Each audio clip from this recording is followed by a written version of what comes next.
My father came from Japan in 1905. He was 15 when he immigrated from Japan. He worked until he was able to actually build a store. Let me tell you a story in the form of a dream. I don't know why I have to tell it, but I know what it means. Close your eyes, just picture the scene as I paint it for you. It was World War II when this man named Kenji woke up. Ken was not a soldier.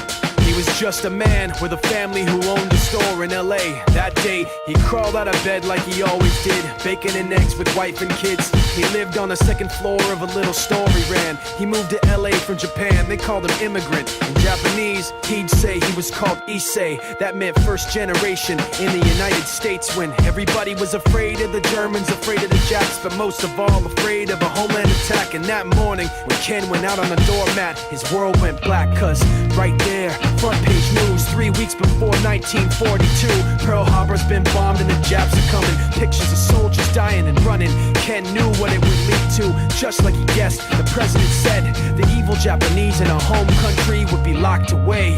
They gave Ken a couple of days to get his whole life packed in 2 bags. Just 2 bags, couldn't even pack his clothes. Some folks didn't even have a suitcase to pack anything in, so 2 trash bags is all he gave them. And when the kids asked Mom, where are we going, nobody even knew what to say to them. Ken didn't want to lie, he said the US is looking for spies, so we have to live in a place called Manzanar, where a lot of Japanese people are. Stop it, don't look at the gunmen.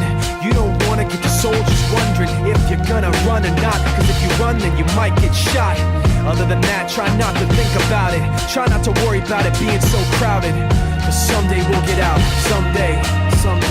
As soon as war broke out, the FBI came and they just come to the house and you have to come. All the Japanese have to go. They took Mr. Need and people couldn't understand why they had to take him, because he's just innocent laborer. So now they're in a town with soldiers surrounding them.